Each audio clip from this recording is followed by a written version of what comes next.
Halo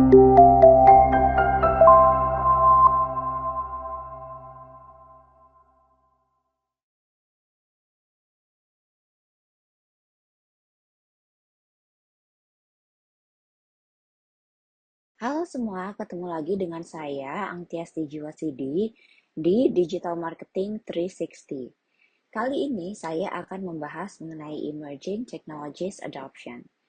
Learning outcome kita hari ini adalah untuk memahami fundamental marketing dan jenis-jenis lingkungan yang ada, dan yang kedua adalah mampu untuk mereview secara kritis pengembangan strategi yang relevan.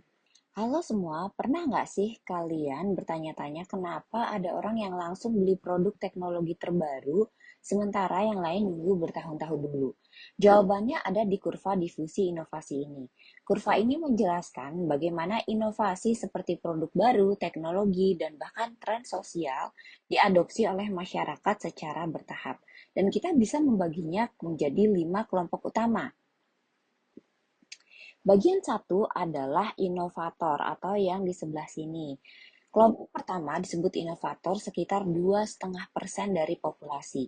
Ini adalah orang-orang yang suka mencoba hal baru. Mereka enggak takut resiko dan sering menjadi pengguna pertama dari sebuah produk. Bahkan sebelum produk tersebut menjadi populer. Contohnya orang yang langsung beli mobil listrik Tesla saat pertama kali diluncurkan. Atau yang langsung coba AI tool saat masih versi beta. Mereka penting karena menjadi pintu masuk awal inovasi ke pasar.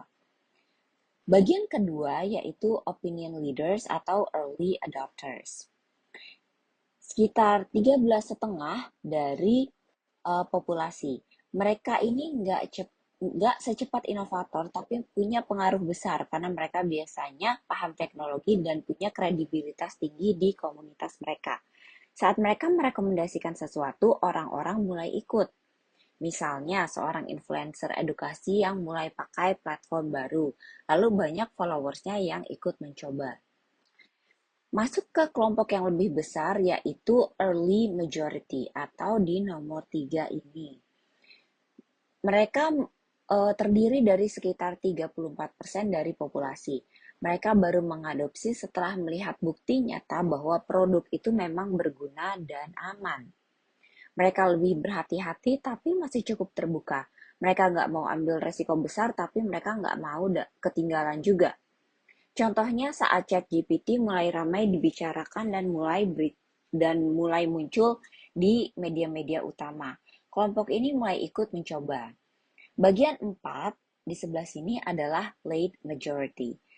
Kemudian mereka ini adalah terbuat dari atau terdiri dari 34%. Mereka jauh lebih skeptis dan merasa benar-benar terpaksa, entah karena tekanan sosial atau memang karena kebutuhan akhirnya menggunakan juga. Biasanya mereka menunggu sampai harga turun, ada promo ataupun dukungan teknisnya sudah matang dan tersedia cukup banyak. Contoh orang yang baru beralih dari SMS ke WhatsApp setelah semua anggota keluarganya itu pindah ke grup WhatsApp. Kemudian yang terakhir adalah laggards atau yang di sebelah sini sekitar 16% dari populasi. Mereka ini paling lambat dalam mengadopsi perubahan. Bukan karena mereka nggak tahu, tapi karena mereka cenderung mempertahankan cara lama. Mereka bisa jadi baru mulai pakai smartphone sekitar tahun 2020-an, saat sebagian besar orang sudah pakai semenjak tahun 2010. Tetapi mereka tetap bagian dari proses dan seringkali mereka punya alasan yang kuat, baik budaya, ekonomi, ataupun preferensi pribadi. Jadi sekarang pertanyaannya kamu ada di kelompok yang mana?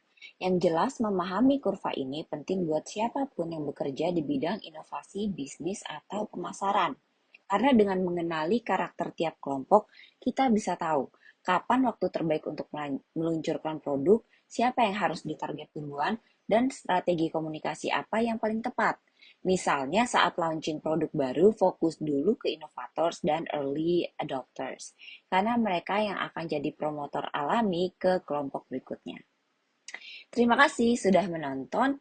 Berikut adalah referensi yang saya gunakan.